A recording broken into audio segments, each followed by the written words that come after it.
Good morning, folks. We're glad that you're here this morning, and I trust that the Lord will give us a wonderful day as we gather together to worship and to praise His holy name, give attention to His Word. We'll dismiss any children to their classes at this time. All right, let's pray. Father, we're so thankful to be able to be here today, to come into your holy presence only because of the work of Jesus Christ. He's the one who makes us holy. He's the one who, and the only one who can forgive sin, to cleanse us so that we can have that relationship with you, that fellowship with you. We pray that the Holy Spirit of God would work in our midst today, causing our hearts to be soft and tender, causing the unsaved, those that are not sure of where they'd spend eternity, pricking their heart, Lord, to awaken them to their need for Jesus Christ, their need to be saved from their sins.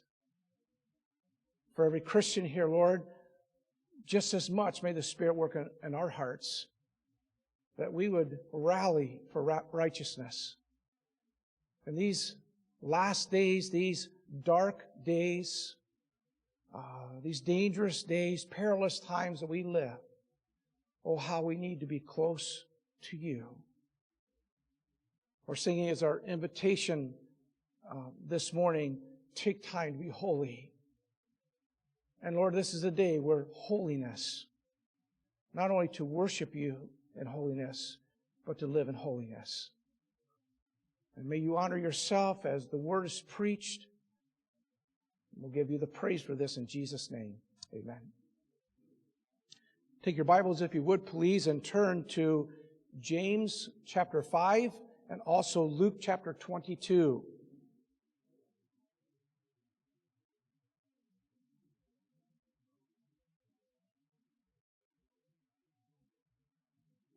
James chapter 5, Luke chapter 22. This morning I'm concluding our series through the book of James. This is actually message number 32. The previous verses before this having to do with praying for the sick and anointing with oil. We're discussing that on Wednesday night. It tied in with our Wednesday night Bible study on compelling prayers. And so I chose to take that portion where we can spend much more time analyzing what these verses mean and applying it there to our own prayer lives, how we ought to pray, and to pray like Jesus told us to pray. So that then brings us down to the last two verses here in James. And they have to do with conversion. Conversion. We'll see that in just a moment. When I grew up in church, I was baptized as a baby, so I, of course, don't remember that time. And I went through, as we're going to do today, the Lord's Supper, called it communion.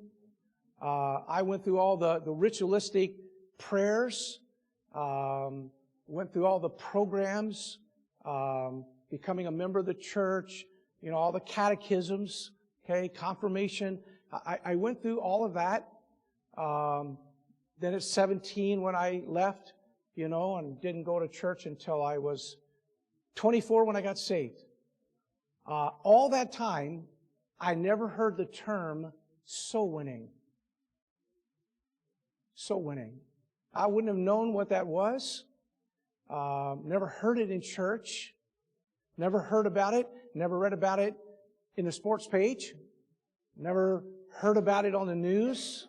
Anything that I was reading at the time. It wasn't until I got into my First Baptist church when I got saved that I heard this term, soul winning.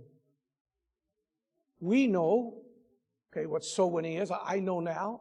It's part of the Great Commission. It's on the back wall of our church here, Mark 16:15. Go ye into all the world and preach the gospel to every creature. We know it's a wise thing to do. Proverbs 11 verse 30 says, he that winneth souls is wise. So it's a wise investment of my time to spend it and trying to win boys and girls and adults to Jesus Christ. Converting the soul is taught throughout the Bible. It's counseled, it's preached, it's prayed about. Old Testament and New Testament. In Isaiah 6 verse 10, make the heart of this people fat, make their ears heavy, and shut their eyes, lest they see with their eyes and hear with their ears and understand with their heart and convert and be healed. Psalm 51, David says in verse 13, after he gets his life right with the Lord, then will I teach transgressors thy ways, and sinners shall be converted unto thee. In Matthew 13 and verse 15, Jesus says, for this people's heart is waxed gross, and their ears are dull of hearing, and their eyes they have closed, lest at any time they should see with their eyes and hear with their ears and should understand with their heart and should be converted. Jesus also said in Matthew 18 verse 3, verily I say unto you, except ye be converted and become as little children, ye shall not enter into the kingdom of heaven. Throughout the history of the church in the book of Acts, Acts 3:19, Peter's preaching and crying out, repent ye therefore and be converted. So converting the unsaved, the lost, is part of the program of God. It's part of that great commission that's been given to every Christian to go into all the world and witness to people, endeavoring to try to see their souls saved. But this morning, I'm not preaching about converting the unsaved. This morning we're going to look at a different kind of conversion. And that's converting the saved. So when I say that, does that mean that the saved can lose their salvation and then they need to be converted? No. Once we're saved, you can't lose our salvation. That's why the term born again is used. It's a birth. You can't unbirth someone. The Bible says we're kept safe in the hand of Jesus, okay? No one can pluck them out of God's hand. But James is going to talk to his people, and it's ironic, it's the last two verses of his letter. Usually the last of your letter, you want to say some very important things that you want your people to remember. And of all things that James could have chosen to put at the very end, he puts in there about converting the Christian. Is that telling us that there were a good number in his early congregation that were saved, but were not living right? I kind of think that's why his emphasis here at the very end. So I've titled the sermon this morning, Convert the Christian. Convert, the Christian. Let's look at James chapter 5 and verse 19. Brethren, if any of you do err from the truth. Notice he says brethren. So this is the saved. Brethren, if any of you do err from the truth, and one convert him. The word convert just means to turn back or to turn around, to return. It just implies the idea of going one way, then turning around and coming back. It's used of the lost who are headed to hell. They get saved and they're turned around. Here, James applies it to the saved, who are not heading to hell, okay, but they're heading to a life of sin. And one convert him, one turn him around. I have two simple points this morning. If you have our outlines that are on the back table, you can follow along. First of all, the reason for conversion. He says here again in verse 19, if any of you do err from the truth. Okay? Literally, this word err means to go astray, to wander. It can be also the idea of deceive. And so here we have the concept that someone is going an err, is erring. They're a Christian, but they're erring. Maybe that is just outright willful choice. I'm not going to go to church. I'm not going to give my tithe. I'm not going to witness. Okay, I'm going to do whatever I want with my life. But maybe it has to do with a deception. Well, maybe it's not important to go to church. Maybe it's not important to give or to live or to pray or to do this. But whatever the reason is, James identifies them as they have erred. Erred, and if you notice there in the verse 19, from the truth. The truth. That's the Word of God. Okay? Those are the Scriptures. These are the commands and the principles by which God has ordained that His people, if you're going to get saved, then these are the principles that we live by. Just like if you're going to work at a company, the company lays out, these are the rules that we have. You want to work for us, this is how you have to, maybe there's a uniform, maybe there's some kind of code of ethics, whatever it is. You want to work for us, this is what you have to follow. The Lord says, you want to be my disciple, here are the Scriptures. Follow them. It's used throughout the Scriptures. Paul, as he's writing to Pastor Timothy to teach his people, in 1 Timothy 6, verse 10, Paul says, for the love of money is the root of all evil, which while some coveted after, they have erred from the faith. There's a word erred. They've erred from the faith and pierced themselves through with many sorrows. So when it comes to money, Christians can err. They can be deceived.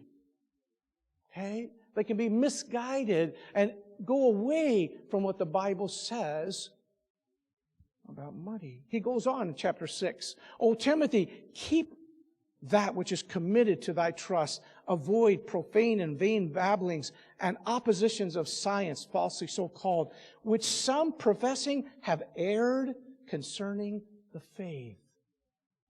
Don't worry about all these unknown things and these theories and philosophies. Just keep to the truth. Keep to what you know is right. Some have erred from, again, the faith.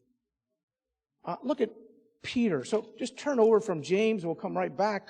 But look at 2 Peter, chapter 3. We find in verse 9 that the Lord is not willing that any should perish. God wants everyone saved. Okay? The blood of Christ can cleanse every person in the whole world. Okay? But verse 10 goes into the end times, probably the tribulation times, when Christ is going to come back to reign upon this earth. Verse 10, but the day of the Lord will come as a thief in the night, in which the heavens shall pass away with a great noise. That's why we know it's not the tribulation of the rapture. This is Christ coming back to earth at the end of the tribulation. Pass away with a great noise, and the elements shall melt with fervent heat. The earth also and the works that are therein shall be burned up. Seeing then, okay, so here we have the context here, God's judgment upon the unsaved and ill-prepared for His coming. Then Peter addresses his own people. Seeing then that all these things shall be dissolved, what manner of persons ought ye to be in all holy conversation and godliness?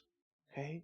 How should we be living, Peter says to his people, in these last days, with these things coming upon the world? We ought to be living in holiness. We ought to be following the Word of God and taking very seriously any error, to confess that before the Lord. Notice this word look. Okay? I used this word look to characterize Carol last week in a sermon I preached on Saturday, because it's used in relation to the coming of Christ, looking for and hastening unto the coming of the day of God. That's what Peter tells his people 2,000 years ago. Looking. He might come at any moment. Okay? Looking. I'm keeping holy. I'm living holy lives. We ought to, Peter says, because He's coming. He's coming, and He could come at any moment. Looking for and hastening unto the coming of the day of God, wherein the heavens, being on fire, shall be dissolved, and the elements shall melt with fervent heat. Nevertheless, we, according to His promise, look, there's a word look again, look for new heavens and a new earth, wherein dwelleth righteousness. Wherefore, beloved, seeing that ye look, there it is again, look for such things, be diligent that ye may be found of Him in peace, without spot, and blameless. And account that the long suffering of our Lord is salvation. That's why God doesn't come. I believe the Bible tells us, why is God waiting 2,000 years? Okay? What's holding Him up? What's holding Him up? We're not really waiting for any prophecies. All this time, we're not waiting for anything to be done. It's the long suffering of God. He's just long suffering with people, putting up with unsaved men like you and me, okay, until we get saved. That's going to come to an end at some point, any moment now. Even of our beloved Paul, also, according to the wisdom given unto him, hath written unto you, and also in all his epistles, speaking in them of these things. That's what Paul preached about. He preached about the grace and love of Jesus, but he talked about the Lord coming, in which some things are hard to be understood, which they that are unlearned and unstable wrestle, as they do also the other Scriptures, unto their own destruction. When you wrestle with the Scriptures, well, I don't know if I'm going to really believe that. You know, that was written 2,000 years ago. Well, the Bible was written by men, you know. I don't know. When you and I start wrestling with the truth, we err. We err. It should be just, God, if you said it, I believe it, and I'll obey it. I'll do it. I may not understand. I don't have to understand. You never asked me that if I understand to do it. Yet ye therefore, beloved, seeing ye know these things before, beware lest ye also being led away with the, here it is, error of the wicked. See, the wicked err in these things. Be careful, brethren, Peter says. Don't you be led astray. Don't you err and fall away like these have, and fall from your own steadfastness. To err leads me away from the truth. God in these last days wants us to be living holy lives, lives that will be honoring to Him. We're to be looking for the Lord to come. 2 Timothy 3:16, Paul writes, all Scripture is given by inspiration of God. So why do we have the Bible? Okay? This verse says that every Scripture is God-breathed. Every word. That's why we believe, and using the King James here, where we believe that in the Textus Receptus and the Masoretic Hebrew text that underlines the King James, that every word was important to God. Every word was inspired by God, and we believe preserved in the King James Version. Every word. That's what the Bible says, that these words, and we're to be following them. All Scripture is given by inspiration of God and is profitable. So all truth is profitable for doctrine. So it teaches us what we're supposed to believe. So if I say, well, this doctrine is not important, Christ is going to come back in the middle of the tribulation, or I can lose my salvation, or women can do this and men can... No, I'm heir from the doctrine that God's God. I'm an heir. I'm falling from my steadfastness. But all Scripture given by inspiration of God and is profitable for doctrine, for reproof. It reproves us. It corrects us. And for instruction in righteousness. The Word of God knocks us down and then lifts us back to us, teaches us what we're supposed to believe. That's truth. Here's the purpose of truth. That the man of God may be perfect, thoroughly furnished unto all good works. We're completely fitted and completed by the Word of God, how we're to live our lives. Okay? That's how we know how to lead our families, what we're supposed to do with our children. Okay? How am I to work? How am I to worship? What am I supposed to believe? Everything. All Scripture is given to us to prepare us to do the work of the Lord. When we err, we are unfurnished. We are ill-prepared to do the work of the Lord. That's the reason for conversion. Is finding those Christians who are out there living in error. Maybe they've been deceived. I find a lot of Christians, not serving the Lord. And what can I do? I just can... No. You've been given a gift by God. You ought to be serving. You're failing God. You're giving Him less glory. He's designed you with these gifts. Serve. God needs you. This world needs you. The church needs you. But we can err. So the second point, that was the reason. Let's look at the next verse for the results of conversion. What happens when as James says here, let me go back to James 5. He says in verse 20, let him know. This is an imperative. Let him know. For somebody who's going to go out and convert the Christian, that means I'm going to go out, I'm going to turn around a Christian, not save the unsaved. That's important work. This is looking at a Christian who's in error.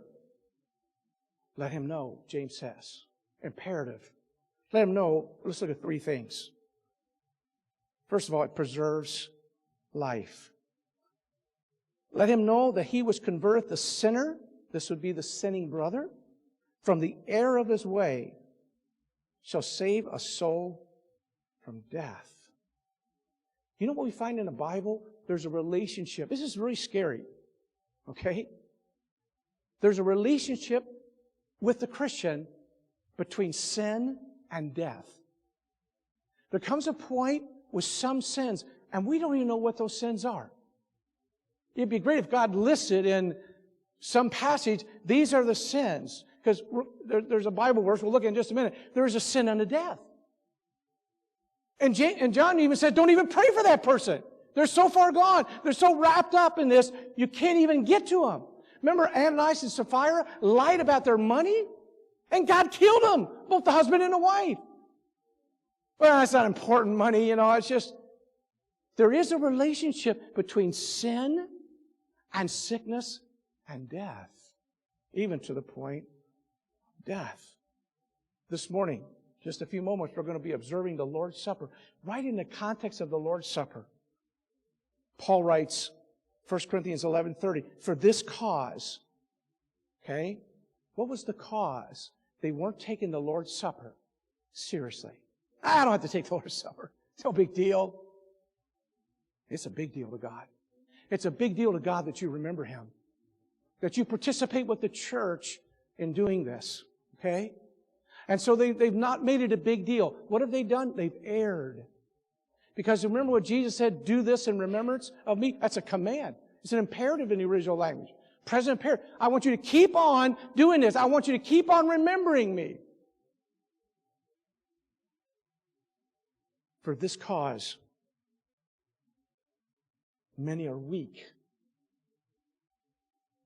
and sickly among you, and many sleep. Wow. Sleep was a metaphor for death. Can you imagine that? The church was not decreasing in size because people were moving away or just leaving the church. God was allowing them to die, probably causing it, just because they took the Lord's Supper not seriously. Ananias and Sapphira, just because they didn't take money seriously. That's no big deal. It's a big deal because it's truth.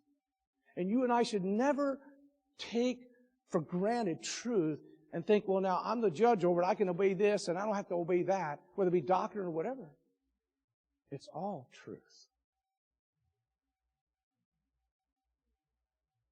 In 1 John 5:16, if any man see his brother, John says, sin a sin, this is a brother. If any man see his brother sin a sin, which is not unto death, he shall ask, and he shall give him life for them that sin not unto death. There is a sin unto death. I do not say he shall pray for it. Wow. That's one of the most outstanding verses in the Bible. Okay? You see somebody doing something, who knows what it might be? It might be with their money. It might be with their attendance. It might be with the Lord's Supper. It might be with anything. Maybe something in marriage. Maybe something. Don't even pray for them. Someone is taking lightly truth, and they're erring. And John says there is a sin unto death to brothers and sisters. All unrighteousness, this is the next verse. All unrighteousness is a sin. So any sin I do is wrong. That's why I've got to constantly take care of things in my life. Because I don't want to sin unto death. I don't want to take a passage of the Word of God and say, oh, it's not important. It's all important. In the Old Testament, we see the same thing all throughout, but I'll just give you one example with Eli, and he was a priest, and his two sons, Hophni and Phinehas. Remember, they disregarded how God said, you're not priests, be careful how you do this sacrifice, and you're eating of this. You shouldn't be doing this stuff. Son's not good what you do. But remember, he didn't restrain them. Eli would die, and his two sons, God would kill all three of them. 1 Samuel 2:29. Wherefore kick ye at my sacrifice and at my offering, which I've commanded in my habitation. You're kicking it. No big deal. And honors thy sons above me. If we honor anybody above the Lord, well, my daughter doesn't really think that's important, or my son, or my mom or my dad, it's not a big deal to them, so I guess it doesn't have to be a big deal to me. If we honor anyone, or my boss, well, my boss says this. If we honor anyone above the Lord, we've erred. Wherefore the Lord God of Israel saith, I said indeed that my house and the house of my father should walk before me forever. But now the Lord saith, be it far from me. For them that honor me will I honor, and they that despise me shall be lightly esteemed. Who wants to have God look down? I don't think much of that, Christian. And I will raise me up a faithful priest, and shall do according to that which is in mine heart and in my mind, and I will build him a sure house, and he shall walk before mine anointed forever. That's what God says. Okay, you're not going to do it? Fine. I'll find somebody who is. I'll find somebody who's faithful. David. Remember when he numbered the people? Satan encouraged him to number the people out of pride to see how many people were following him. Then God sends Nathan the prophet to confront David. And David said unto Nathan, I have sinned against the Lord. And Nathan said unto David, the Lord also hath put away thy sin. Thou shalt not die. David, you could die for this, but God has decided you will not die just for numbering the people. This wasn't committing murder or adultery or something.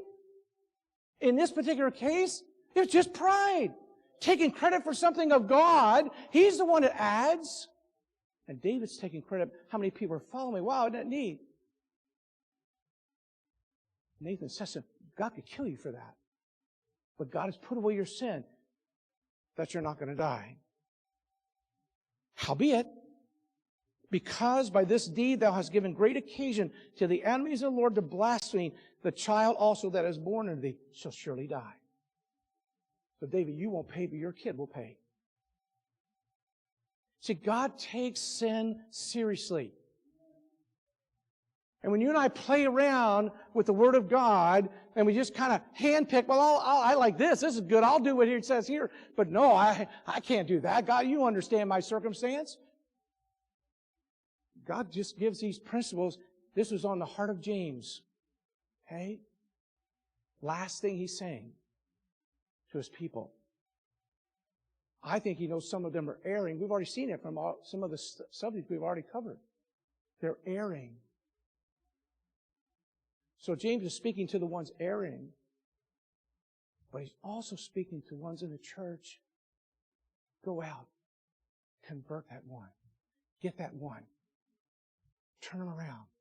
Because if you do, it preserves life. They won't die. If they take care of that sin in their life, it preserves their life. We also see David, with Nathan there, the son died, was a murder and adultery. With the numbering of Israel was 1 Chronicles 21:7, and the Lord sent pestilence upon Israel. 70,000 fell. God killed 70,000 because of David's sin. Okay? Thus, by endeavoring to convert the sinning Christian, you can prolong his life. Secondly, it not only preserves life, if we go, it prevents sin. Notice, again, James 5 and verse 20. Get back here. Let him know that he which converteth the sinner from the error of his way shall save a soul from death and shall hide a multitude of sins. So if I go out and I find a brother or sister who's erring from the faith, okay, and I can convert them, turn them around, it not only may save their life because now they're not sinning anymore,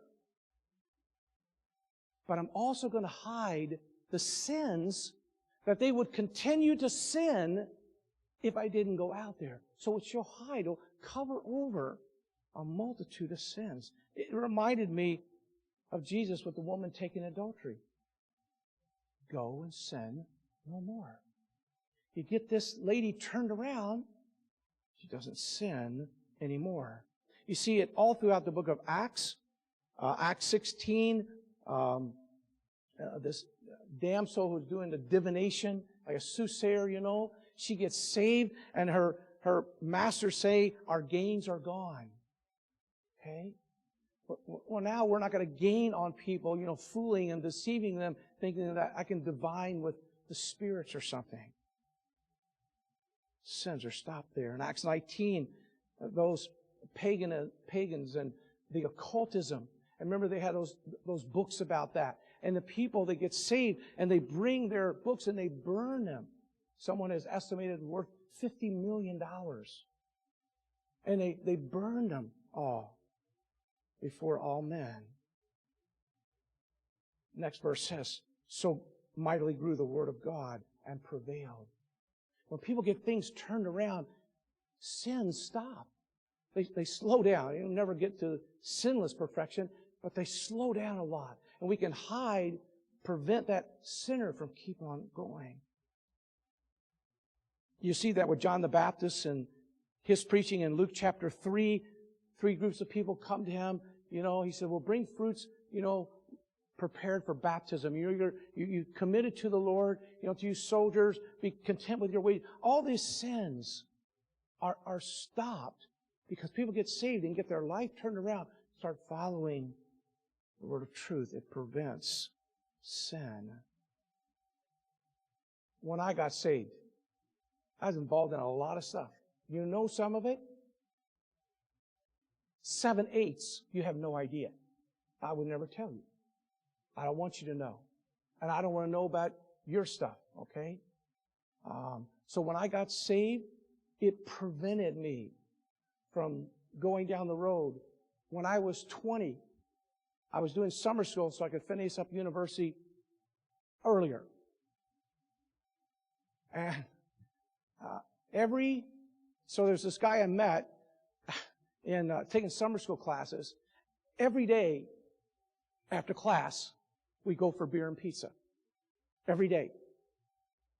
Big thing of beer, big pizza. Meat lovers, of course. Okay? Every day. I can remember as if it was. This goes back a lot of time. I can still remember the words out of his mouth. He said this to me, Bill, in 10 years, you'll be a drunkard. I didn't ask him. I don't know why it came up to him. He's just probably making a comment about us. In 10 years, Bill, you'll be a drunkard. And that was about age 20. It's a good thing I got saved at 24. It hid a lot of sins that I would have done. And we go out there and we convert a Christian. We turn them around. It's going to prevent the sins that they would have kept on doing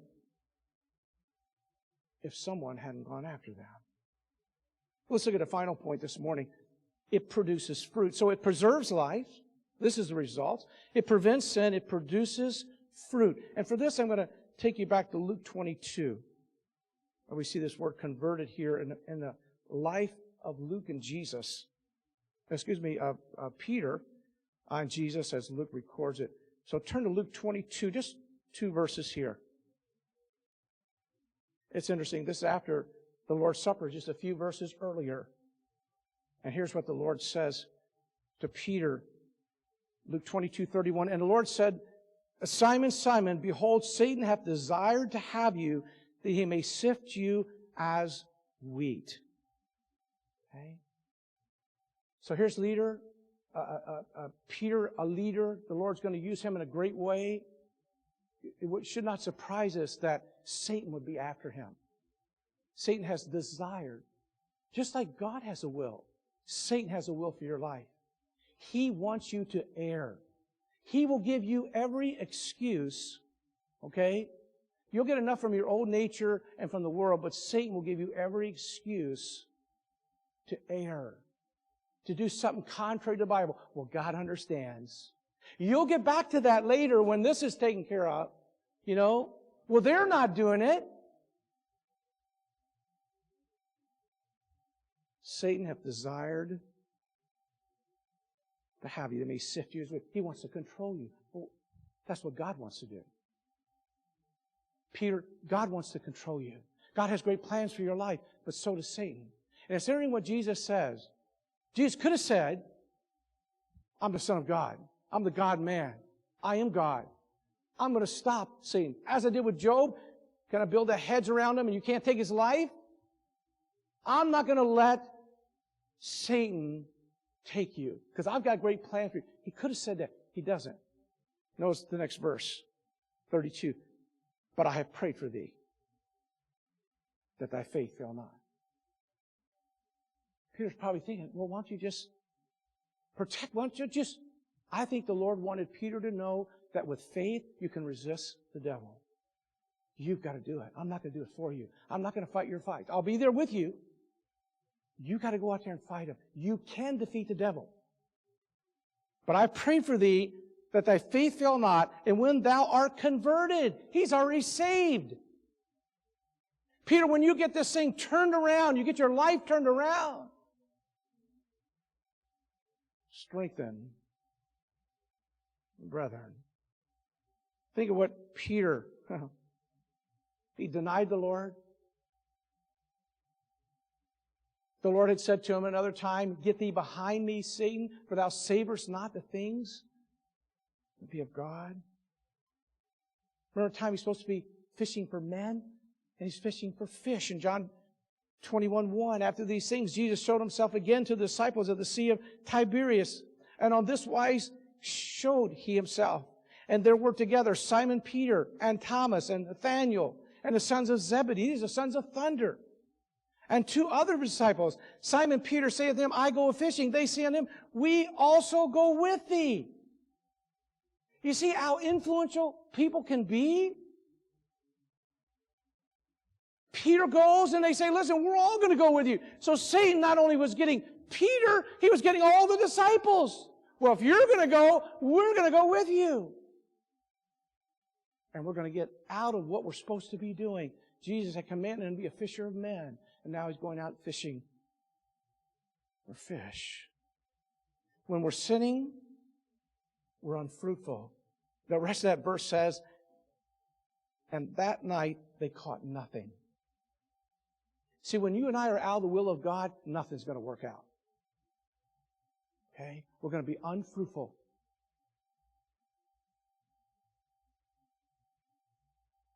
But when Peter would get converted, fruit would come from his life. He would, as he says here in the text, strengthen, establish, okay? Strengthen thy brethren. The word means to set fast, to establish, to make resolute. Work with them. You see, we need Peters to come alongside us when we're kind of weak and frail. We need someone who will come and try to convert us, get us turned around. And Peter, the Lord knew, could do that. And I believe the Lord had confidence that He would. And when you get converted, when you get your life all turned around, and you quit being so impetuous and up and down, when you get steady and get going, then Catherine, strengthen. Because people need you to go after them. Remember David, after his sin of murder and adultery, David said in Psalm 51:9, hide thy face from my sins and blot out my iniquities. See, sin, remember what it took away? It took away David's joy. It says, restore unto me the joy. He didn't lose his salvation, because you can't lose your salvation. But he lost the joy and the purpose. And he lost his service to God, because he goes on to say, restore to me the joy of thy salvation. Uphold me with thy free spirit. Then will I teach transgressors thy ways, and sinners shall be converted unto thee. See, then I'll get out there. I'll get working with sinners. I'm not doing that now. But God, forgive me my sins. Give me that joy back. Give me back that spirit. Then will I go out, and I'll teach transgressors what they need to know, whether they're lost or saved, and they'll be converted to thee. That's the fruit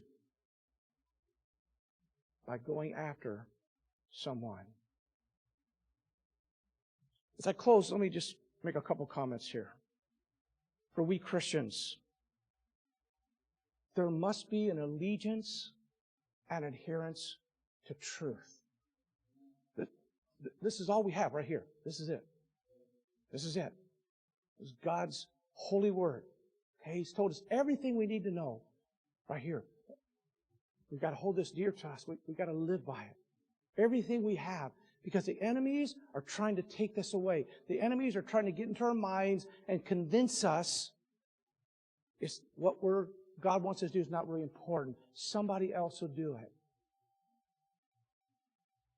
Job 6:24, teach me, and I will hold my tongue, and cause me to understand wherein I have erred. God, show me where I've erred. Because I know the consequences that come when someone errs. Proverbs 10, verse 17, he is in the way of life that keepeth instruction, but he that refuseth reproof erreth. Don't refuse when people try to get things turned around in your life.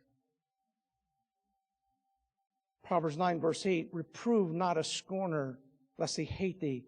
Rebuke a wise man, and he will love thee. All of us need, at times, for people to check up on us. That's the good thing about being part of a church family. You check up on one another. Hey, I haven't seen you for a few weeks. Haven't heard you. Let's keep an eye on our own selves, and our own sin keeps us from erring from the truth. Secondly, for the Christian, it says here in James 5:19, and one convert him. One. I wonder, will you and I be the one? It takes somebody, and hopefully a whole group of someone's. That, yes, we'll go soul winning and convert the unsaved. But what about the saved?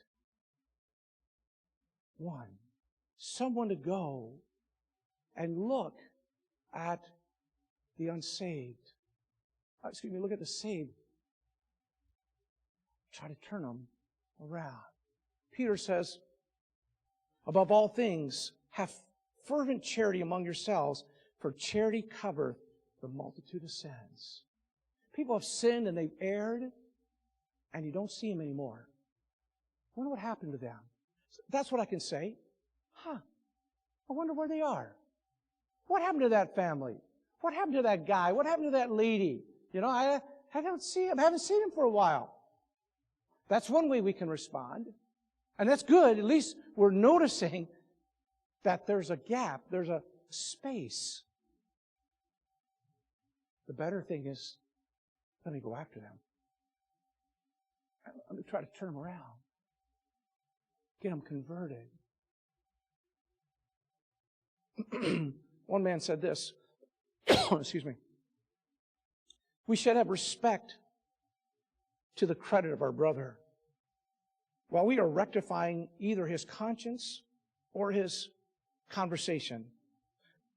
While we take care to save his soul, we must not be careless of his name or destroy his reputation. Our zeal for God must be mingled with pity towards man. Brethren, if a man be overtaken in a fault, ye which are spiritual, restore such a one in a spirit of meekness. Do not plead his reproach against him. Do not charge his sin upon him as if his sin were not common to man. Do it considering yourself, lest ye also be tempted. That's how we go after somebody. Not holier than thou, or how come you, or did that? What happened to you? No, consider ourselves. Consider the enemies out coming after us. Barnabas went after John Mark. Paul let him go. Barnabas went after him. Aquila and Priscilla went after an erring Apollos. Jesus went after wandering sheep. Paul went after churches. That Corinthians that we studied for probably a year on Wednesday nights, Paul's constantly going after them, even though there's all kinds of problems in the church. It's probably the church in the Bible that has the most problems, by far. Yet Paul's there, constantly going after them, loving them, even though he's not having love return. Trying to get them turned around in this thing, and this thing, and this thing. Remember, he went after the Galatians. Oh, foolish Galatians. I was just with you. I just led you to the Lord. Didn't you just get saved in the Spirit? How come you're now following the flesh? What's going on? He could have just let them go and not write a letter to them. But he wrote a letter because he cared for them. He wanted to be sure they get converted. Get this thing turned around. Who's bewitched you? Who's deceived you? And that happens to people today. I won't take time, but you read, I wrote down 1, 2, 3, 4, 5 of the churches in Revelation 2 and 3, the 7 literal churches there. The church at Ephesus, Pergamos, Thyatira, Sardis, and Laodicea. All of them, Jesus mentions this, the word repent. You've done some good things, here's some things you're wrong. You better repent, or I'm going to come and I'm going to take away your light. I'm going to do this, I'm going to do that. Jesus is trying to convert, get churches turned around, what they're supposed to be doing. We have a lot of teams in our church. That's one of the great things I love about our church. We have a church cleaning, rotating team, cleans the church every week. You come in, you find it pretty clean. We have snow angels that brush off the sidewalks, put salt down, try to make it safe. And that's a whole team of men. We have a team teaching. Okay? We have ushers and officers and different teams. We have soul winning teams. We have prayer teams. We need a conversion team. We need a couple families or a couple individuals will say, you know what? I remember that family used to sit right here. And I can't remember his name, but he sat over there, and then there was that girl in the back. Pastor, do you have a number for them or an address? Because our conversion team, I know they're saved. I know they worship here. In fact, I remember her serving in this ministry and him doing that. But Lord, but Pastor, we don't see him anymore. We have a conversion team. And we're going to go after that one. You can't make someone, but we're going to go after them. Because there you've got somebody who's already saved. And if they're already gifted, they have a lot of things they can be doing for God, but something has led them in error, and they're not involved now. They're not doing anything. You don't see them at church. Let's have a team. A couple who get burdened. We're going to be the conversion team. We're going to go out and try to look, because I would want someone to come look for me. If I was in that state. So we come to the close of James' epistle. It's very unusual, his closing. I did a lot of reading on this, and excuse me, it's not the normal closing doxology, kind of an abrupt conclusion. Some suggested, like I had, that maybe I'm going to change subject to the last important thing. Someone else has said, and a number of other people have said, it's because he's about ready to get martyred. He really didn't have time to put a nice closing together. I was reading Ecclesiastical History, put out in 1995, and pages 75 to 76 says this: not long after the writing of this epistle, James was martyred in Jerusalem. According to the first century Jewish historian Josephus, James was accused by the high priest and condemned to death by stoning. Eusebius, a 4th century church historian, adds details of James's death. He states that the scribes and Pharisees took James to a public place, the top of a wing of the temple, and, quote, demanded that he should renounce the faith of Christ before all the people. But rather than deny Jesus, James declared himself fully before the whole multitude and confessed that Jesus Christ was the Son of God, his Savior. Have a way to go. It should not surprise us that James, if he did go that way, faithful to the end. Didn't get saved during Jesus' earthly ministry. It wasn't until after the resurrection. In Acts 1, we see him appearing. But he made his life count. Became a pastor, cared for these people. James chapter 1, verse 1, James says, a servant of God and of the Lord Jesus Christ. He didn't say, I'm the half-brother of the Lord. I'm just a servant of Jesus Christ. His humility, nothing to boast about other than I'm just a servant, a lowly servant of Jesus Christ. Alex sent me something last night. The pastor, he sent to Lionel too. He says, I'm not sure if you have done any reading on this, but I ran across something on YouTube about the metaverse. And I just want to send this to you. So I didn't open it because I was doing some other things. So I opened it this morning, looked at a little bit of it. But I had been studying, actually, Alex, the metaverse for the past few months. Been looking to the next maybe platform, next kind of propaganda that's coming out, the virtual reality, be able to take you virtually on the internet, and you just kind of, all this stuff is going on. It's kind of the new thing. It's kind of why Facebook has changed its name to Meta now. It's just trying to be on the cutting edge of all this stuff going on, called the metaverse. Okay? You kind of put this helmet on, this headset, you virtually see everything. I'd like you to do that this morning. Put that on. Virtually see. I remember that family. They used to sit right down here.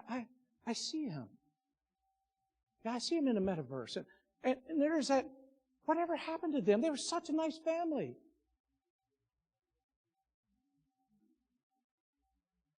See, it's more than a metaverse. There's a Bible verse. And James gave it to us today.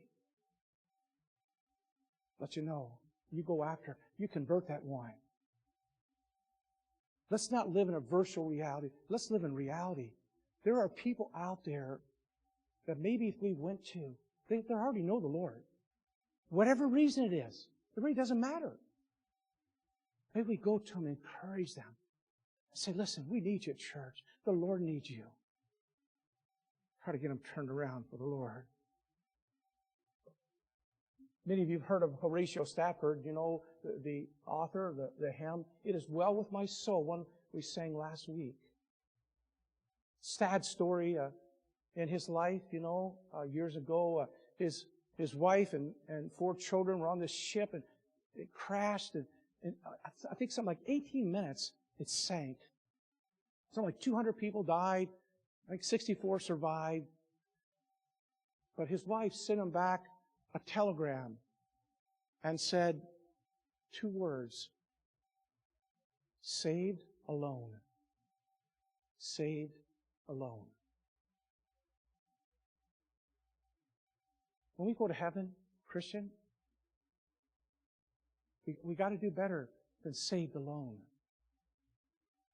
There's unsaved that need to be converted.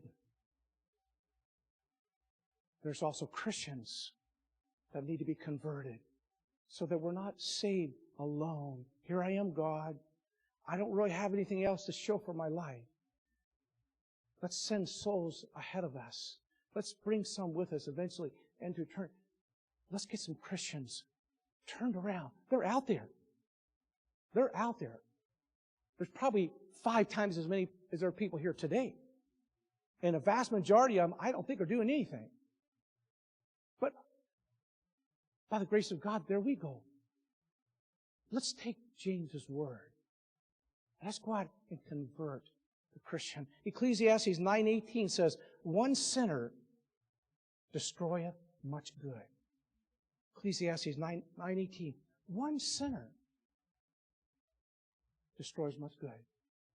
Let's turn that around. One convertee does much good. Let's pray.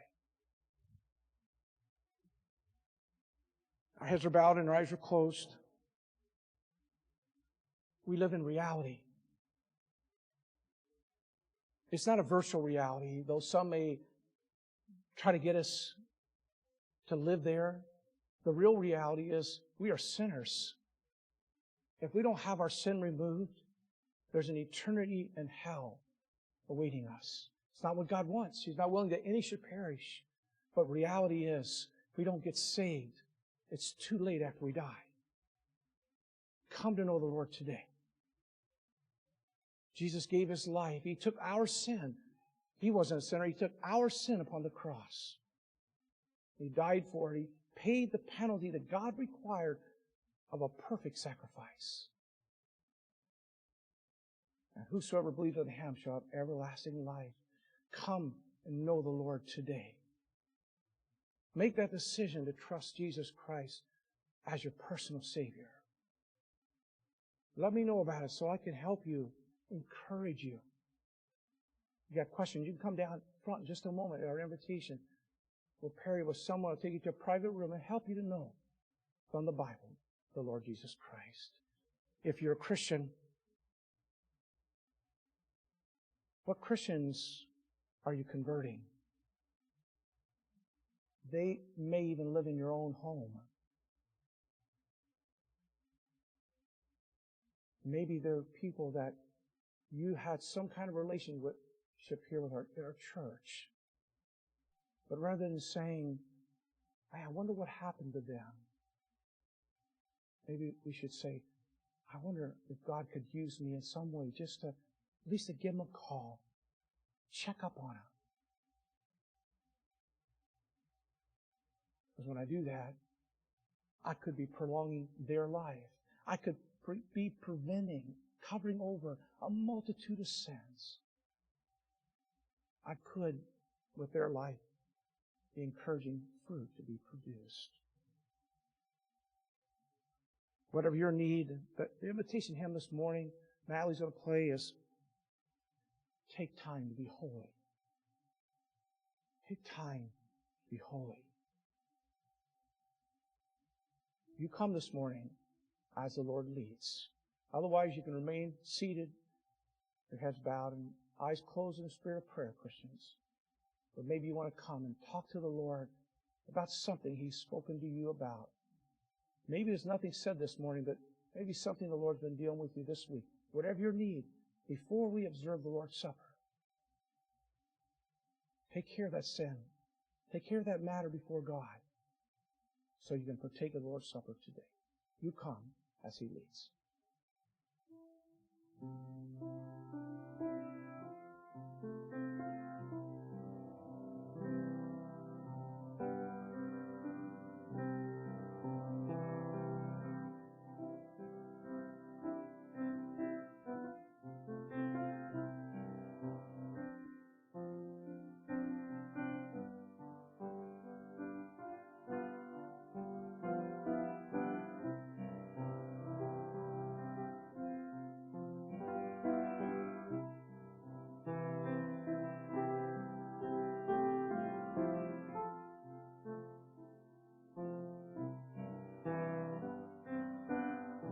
How much time you're spending studying the Word, the truth. Sometimes people don't even know they're erring from the truth because we don't know the Bible. Great thing about confessing things to God, He forgives, He forgets. It's a clean slate. You could bring it up to God an hour from now. He would not remember. Because when He forgives, He forgets. Take care of those things with God right now. Turn me around, Lord. I want my eyes on the Lord. I want my eyes. I want to be looking for Him. I want to be holy. But Lord, I also want to be looking, yes, for the lost, being a witness to them. But Lord, put another eye on the saved. People I haven't seen. I should be calling. I should be visiting. I should be emailing, texting.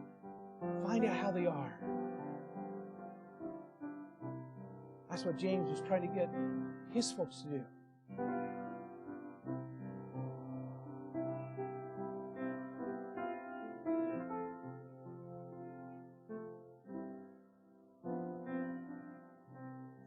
Father, thank you for the time this morning in your word.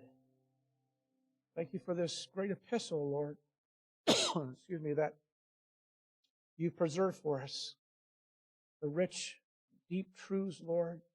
We've learned so much from what may be the very first letter of the New Testament. As we close out today, thank you for James. Thank you that he got saved. Thank you, Lord, he became a pastor and a writer,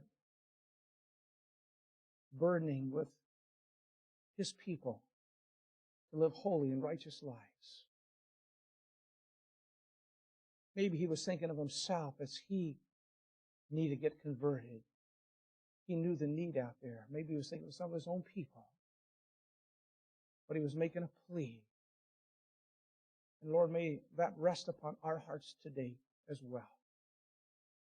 That we might see some of these empty places in the pew here start to be filled back in with saved, who have either been deceived or just wandered away, gone astray.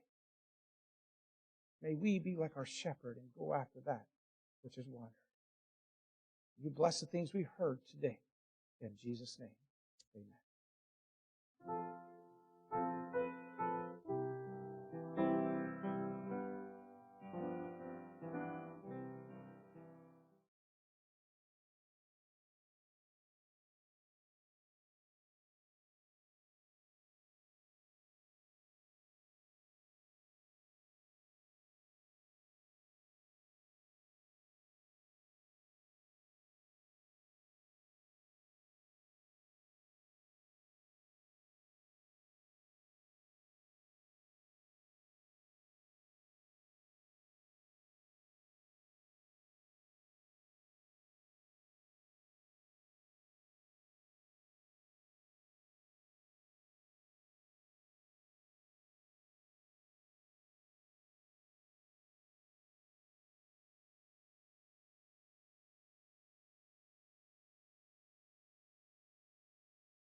truth is. What are we supposed to be doing as your children? And Lord, as any child in a home, as any Christian, all of us err at